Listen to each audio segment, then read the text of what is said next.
श्री स्वामी समर्थ तुम्हा सर्वांचं माझ्या चॅनलमध्ये मनापासून स्वागत आहे। तर बघा, मकर संक्रांतीला सुगडांची पूजा केली जाते। काळ्या आणि तांबड्या रंगाच्या मातीच्या सुगडांची पूजा करण्याची प्राचीन परंपरा आहे। पण त्यांना सुगड का म्हणतात? वास्तविक पाहता सुगड हा शब्द अपभ्रंश होऊन आला आहे। सुघड या शब्दाचा तो अपभ्रंश होत सुगड म्हणजे सुघटित असा घट। या घटात शेतात बहरलेले नवे धान्य ठेवून त्यांची पूजा करण्याची प्रथा आहे। हे सुगड आपण आणल्यानंतर स्वच्छ पुसून घ्यायचे आहे, कारण यामध्ये आपल्याला खाण्याच्या वस्तू भरायच्या असतात, ज्यांना आपण ववसा म्हणतो। हे सुगड आपल्याला कधीही पाण्याने धुवायचे नसतात, कारण कोऱ्या खणांचीच पूजा केली जाते। अशा प्रकारे आपल्याला सुगडांची पूजा कशी करायची आहे, त्यानंतर त्या सुगडांचं म्हणजेच त्या बोडक्यांचं त्या खणांचं आपल्याला काय करायचं आहे याबद्दलची संपूर्ण माहिती मी तुम्हाला आजच्या व्हिडिओमध्ये सांगणार आहे। व्हिडिओ पूर्ण बघा, जेणेकरून तुम्हाला संपूर्ण माहिती मिळेल। जर तुम्ही चॅनलवर नवीन असाल तर चॅनलला सबस्क्राइब करायला मात्र विसरू नका आणि व्हिडिओला लाईक करायला मात्र विसरू नका।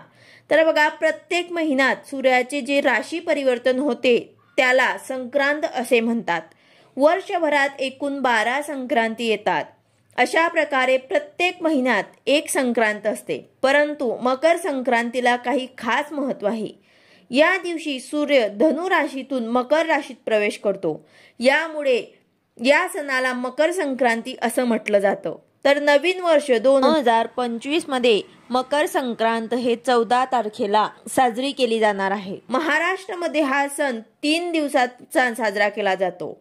पहिल्या दिवशी येते ती भोगी, दुसऱ्या दिवशी संक्रांत आणि तिसऱ्या दिवशी येते ते किंक्रांत। मकर संक्रांतीचा पुण्यकाल सकाळी 9:03 ते 5:46 पर्यंत असेल, ज्यांचा कालावधी 8 तास 42 मिनिटे असेल।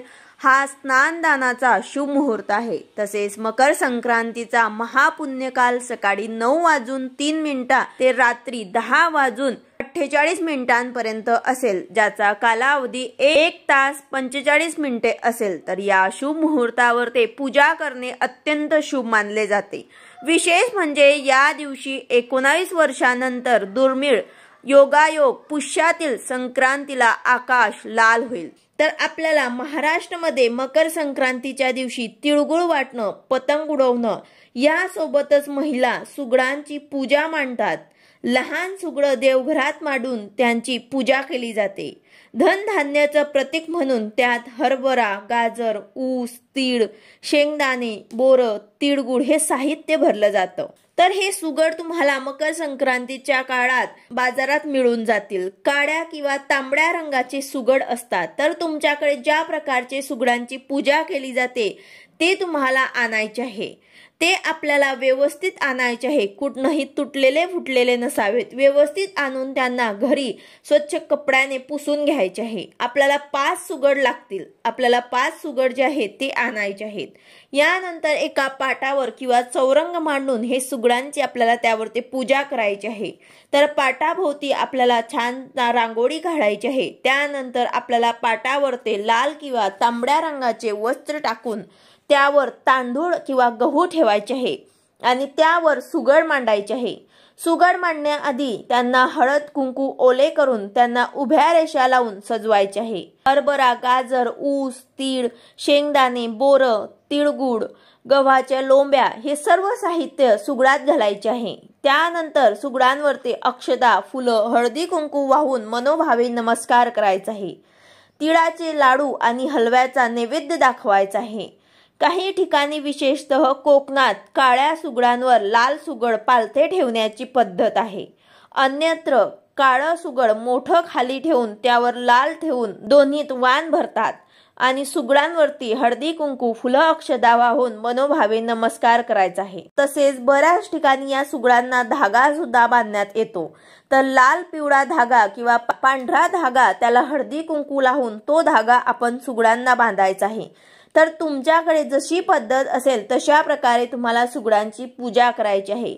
तसेच या पूजेमध्ये एखादी गोष्ट जर तुम्हाला नाही मिळाली, एखादी भाजी जर तुम्हाला नाही मिळाली किंवा एखादी भाजी जर तुमच्याकडे नसेल तर काहीही हरकत नाही। ज्या भाज्या तुमच्याकडे आहेत त्या भाज्या घालून तुम्हाला सुगडांची पूजा करायची आहे आणि देवांना ते अर्पण करायचं आहे। जर तुमच्या घरामध्ये 1 किंवा 2 किंवा 3 अशा महिला असतील तर प्रत्येकीने 5-5 असे वेगवेगळे सुगड आणायचे आहे आणि 5-5 वेगळे सुगड मांडून त्यांची पूजा करायची आहे।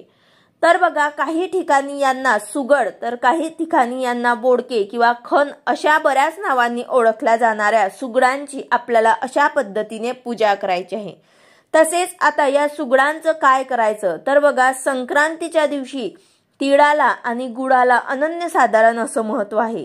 तर आपल्याला या सुगडांवरती, प्रत्येक सुगडावरती थोडे थोडे तीळ आणि थोडे थोडे गुळ जे आहे ते आपल्याला सर्वत्र टाकायचे आहे। यानंतर तिळगुळ नैवेद्य सुद्धा आपल्याला दाखवायचा आहे किंवा मग तुमच्या घरामध्ये जे काही पदार्थ, गोडधोड पदार्थ बनवले जाणार ते तुम्हाला नैवेद्य म्हणून दाखवायचे आहे। आता काही भागांमध्ये पुरणाची पोळी बनवली जाते तर तो तुम्हाला नैवेद्य दाखवायचा आहे। तसेच हे वाण असतं तर या वाणाला उघडं कधी ठेवायचं नसतं, आपल्याला वाण झाकायचं असतं। कधीही आपण वाण देतो तर ते झाकून देतो।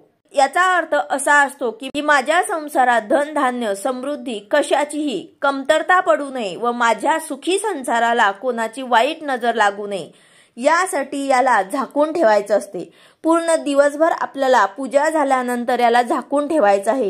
ही पूजा तुम्हाला सकाळी देवपूजा वगैरे झाल्यानंतर तुम्हाला कधीही करता येईल आणि तसंच तुम्हाला दिवसभर पूजा झाल्यानंतर, नैवेद्य दाखवल्यानंतर, धूप दीप अगरबत्ती दाखवल्यानंतर तुम्हाला हे झाकून ठेवायचं आहे कपड्याने आणि दिवसभर तसंच ठेवायचं आहे।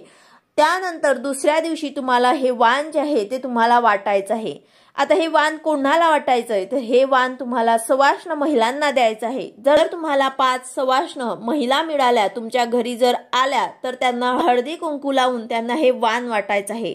पण बऱ्याच ठिकाणी आता शहरांमध्ये कोणी कोणाच्या घरी जात नाही, तर त्यासाठी आपल्याला हे वाणाचं काय करायचं तर हे वाण आपल्याला एक जे आहे ते आपल्या देवघरातच आपल्या कुलदेवी समोर ठेवायचं आहे। त्यानंतर दुसरं सुगड जे आहे ते आपल्याला तुळशी मातेजवळ ठेवायचं आहे। तुळशीला हळदी कुंकू वाहून धूप दीप दाखवून तुळशी मातेकडे ठेवायचं आहे।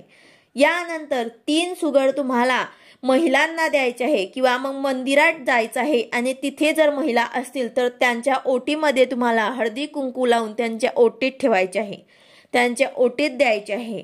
यानंतर जे देवघरात आणि तुळशीजवळ जे आपण सुगड ठेवला आहे त्यातल्या भाज्या ज्या आहेत त्या आपण खाऊ शकतात किंवा मग तुम्ही गाईला सुद्धा खाऊ घालू शकतात।